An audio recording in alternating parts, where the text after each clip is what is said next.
Hi everyone, எல்லாருக்கும் வணக்கம். Welcome to my channel Manchatti, which means mud pot. இன்றைக்கி நம்ம சேனலில் செய்ய போகிறது செம்ம டேஸ்டியான ஒரு சிக்கன் பிரியாணி. இந்த ரோட் சைட்லலாம் கிடைக்கும்ல, அந்த மாதிரி சிக்கன் பிரியாணி வீட்டில் எப்படி செய்கிறதுன்னு பார்க்கலாம்.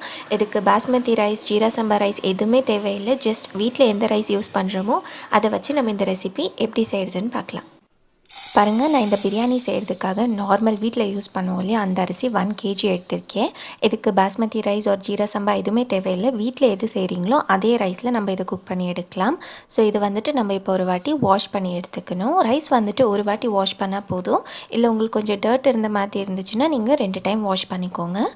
இது வாஷ் பண்ணுறதுக்குள்ளே நீங்கள் சேனல் ஃபர்ஸ்ட் டைம் பார்க்குற மாதிரி இருந்தால் மறக்காமல் சேனல் சப்ஸ்கிரைப் பண்ணிக்கோங்க. இது வாஷ் பண்ணிவிட்டு நம்ம தண்ணியை ட்ரைன் பண்ணிடலாம். இப்போது இதுக்கு இன்னொரு வாட்டி தண்ணி ஆட் பண்ணி இது ஒரு 20 மினிட்ஸ் நம்ம நல்லா ஊற வச்சு எடுத்துக்கணும். அரிசி வந்துட்டு ஃபஸ்ட்டே தண்ணியில் ஊற வச்சு அப்புறமா பிரியாணி செஞ்சோன்னா கிரெயின்ஸ் வந்துட்டு ஒன்றோட ஒன்று ஒட்டாது அண்ட் கொஞ்சம் நீட்டமாக வரும். இப்போ நம்ம பிரியாணிக்கு தேவையான மசாலா அரைச்சி எடுத்துக்கலாம். அதுக்கு ஒரு ஜாரில் 1 கப் அளவுக்கு கொரியாண்டர் லீவ்ஸ் ஆட் பண்ணிக்கோங்க. அது கூடவே 1 கப் அளவுக்கு புதினா கொத்தமல்லி ஜாஸ்தியாகவே ஆட் பண்ணிக்கோங்க. ஒரு 1/4 கப் அளவுக்கு ஜிஞ்சர் ஆட் பண்ணிக்கலாம். அது கூடவே ஒரு 20 cloves of garlic. Ginger and garlic நீங்கள் எவ்வளோ ஆட் பண்ணுறீங்களோ பிரியாணி வந்துட்டு அவ்வளோ டேஸ்ட்டாக இருக்கும் அண்ட் அந்த சிக்கனோட ஸ்மெல் வந்துட்டு கொஞ்சம் குறைக்கும். இது கூடவே 7 பச்சை மிளகா, உங்களுக்கு காரத்துக்கு எவ்வளோ தேவையோ நீங்கள் அவ்வளோ ஆட் பண்ணிக்கோங்க.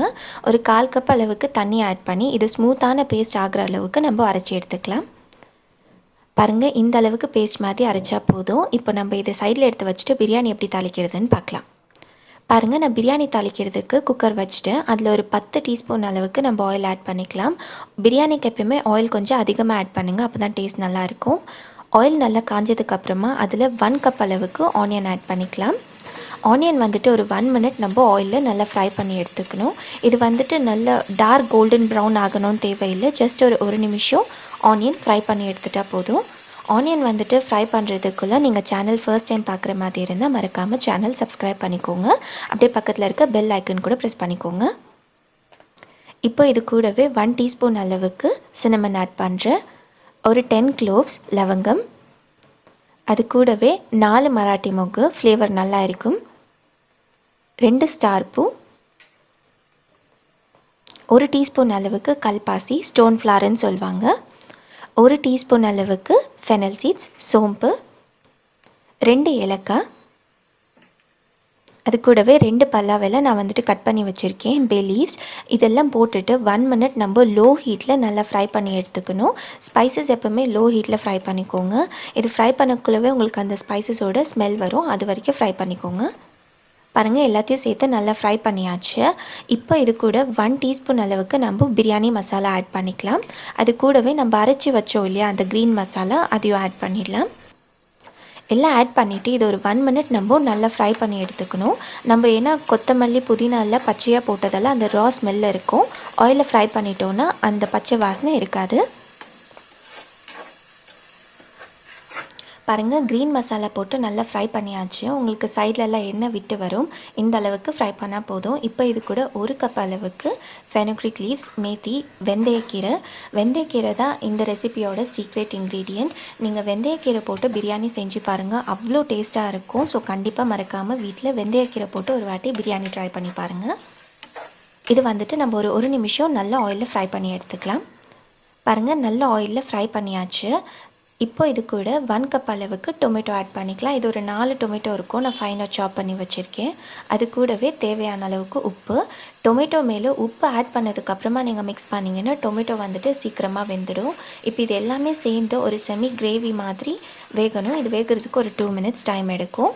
ஸோ மீடியம் ஹீட்டில் நல்லா வேக வச்சு எடுத்துக்கணும். பாருங்கள், டொமேட்டோ போட்டதுக்கப்புறமா சூப்பராக வெந்துருச்சு. இந்த அளவுக்கு வெந்தால் போதும். இதில் ஒரு 1/2 kg அளவுக்கு நான் சிக்கன் ஆட் பண்ணுறேன். சிக்கன் வந்துட்டு நான் மஞ்சள் பொடி போட்டு வாஷ் பண்ணி வச்சுருக்கேன்.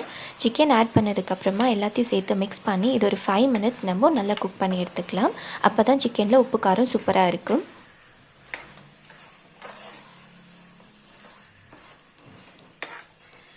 பாருங்கள், சிக்கன் போட்டதுக்கப்புறமா நல்லா குக் பண்ணியாச்சு.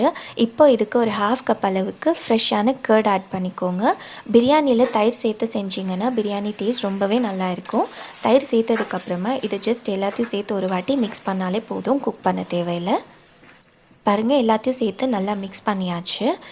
இப்போது இது கூட நம்ம ஊற வச்சோம் இல்லையா அந்த அரிசி ஆட் பண்ணிடலாம். அரிசி ஆட் பண்ணதுக்கப்புறமா எல்லாத்தையும் சேர்த்து மிக்ஸ் பண்ணி இது ஒரு 2-3 நிமிஷம் நம்ம நல்லா குக் பண்ணி எடுத்துக்கணும். அப்போ தான் அந்த ரைஸ் வந்துட்டு ஒன்றோட ஒன்று ஒட்டாது, ப்ளஸ் ரைஸோட டேஸ்ட் சூப்பராக இருக்கும். ஸோ மீடியம் ஹீட்டில் ஒரு 2 மினிட்ஸ் குக் பண்ணிக்கோங்க. பாருங்கள், ரைஸ் வந்துட்டு தண்ணியெல்லாம் இழுத்துருச்சு. இந்தளவு குக் ஆனால் போதும். இப்போ இதில் ஒரு 3 கப் அளவுக்கு நான் தண்ணி ஆட் பண்ணுறேன். தண்ணி வந்துட்டு பார்த்துட்டு ஆட் பண்ணிக்கோங்க, ஏன்னா நம்ம ரைஸ் வந்துட்டு ஆல்ரெடி ஊற வச்சுருக்கோம். இப்போ இது எல்லாத்தையும் சேர்த்து நம்ம ஒரு வாட்டி மிக்ஸ் பண்ணிடலாம். மிக்ஸ் பண்ணிவிட்டு இதில் சால்ட் எல்லாம் கரெக்டாக இருக்கான்னு ஒரு வாட்டி செக் பண்ணிக்கோங்க.